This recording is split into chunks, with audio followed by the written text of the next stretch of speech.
Hello, today I'm in BMW Series 2. In this video I'll show you how to manage map. Beginning, take a look at the screen display and go to navigation. Go to map, and here you can zoom map in, out. You can enable test spoken instructions, or you can manually move through the map.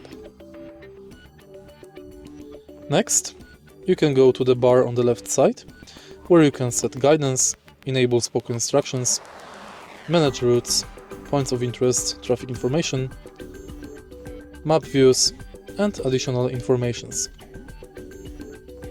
Here you can change route criteria. If you find this video helpful, please leave like, comment and subscribe.